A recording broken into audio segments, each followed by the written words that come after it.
I never thought I would love again. When my husband, Daniel, passed away, my entire world shattered. One moment, we were making weekend plans, laughing over breakfast, and the next, he was gone, just like that. A sudden heart attack took him away, leaving me drowning in a sea of grief I wasn't prepared for. We had been married for 15 years, 15 years of love, of silly arguments, of whispered dreams about growing old together. Now, our bed felt too big, our home too empty, and my heart too broken to ever believe in love again. In the months that followed, I functioned on autopilot. I went to work, paid the bills, and answered the countless "How are you doing?" texts with the same empty response, "I'm managing." But the truth was, I wasn't.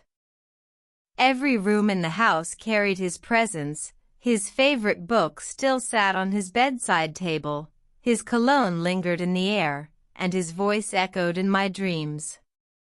Friends and family surrounded me with support, but their words blurred into the background. "You're strong, Emily," they said. "Time will heal." But time didn't heal, it just made the loneliness feel more permanent. Then came Mark.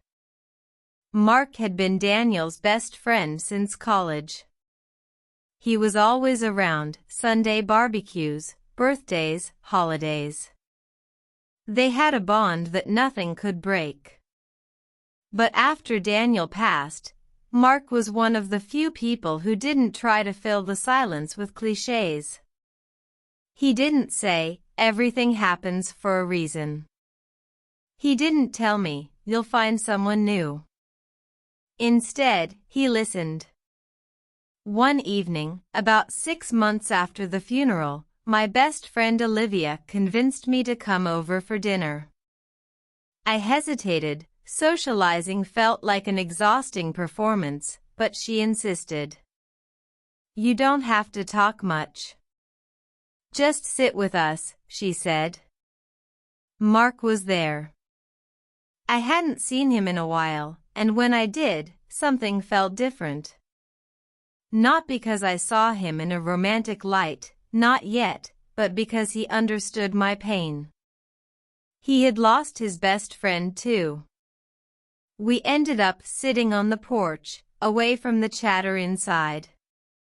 I don't even remember how we started talking, but before I knew it, we were reminiscing about Daniel, the time he tried fixing a leaky sink and ended up flooding the kitchen, or when he attempted to make pancakes but set off the fire alarm. For the first time in months, I laughed. And for the first time, someone didn't look at me with pity, but with understanding.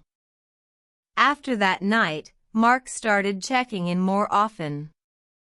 He'd bring me coffee, offer to fix things around the house, or just sit with me on days when the grief felt unbearable. It wasn't grand gestures, just small, thoughtful things. One evening, after he fixed a broken cabinet door in my kitchen, we sat on my porch, watching the sunset. "You don't have to do all this, you know," I said. "I know," he replied, setting his coffee down.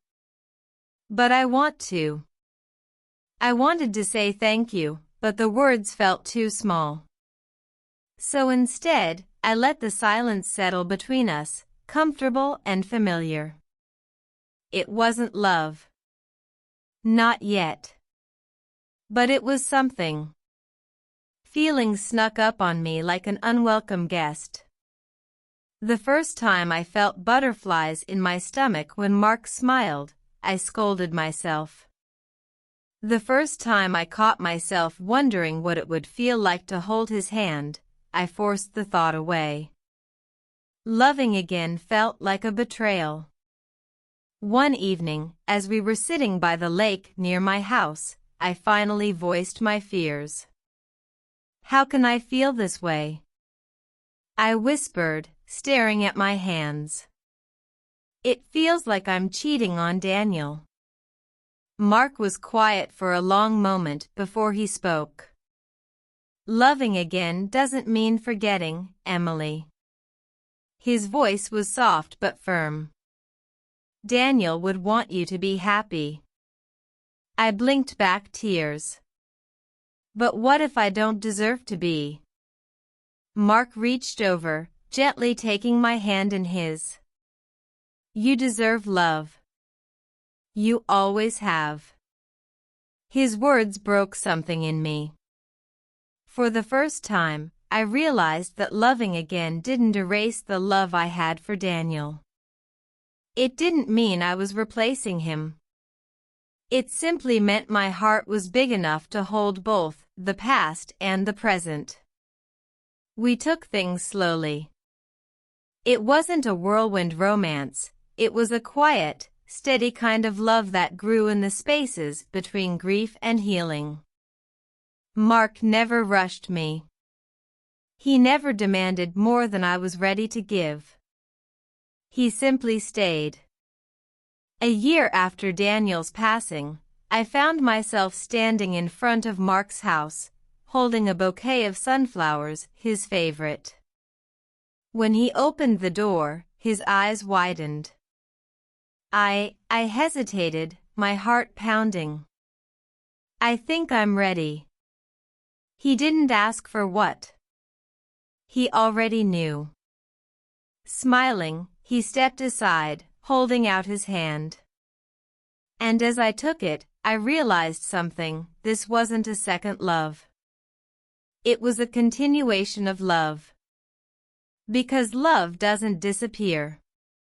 It transforms. It grows. And sometimes, when you least expect it, it gives you a second chance.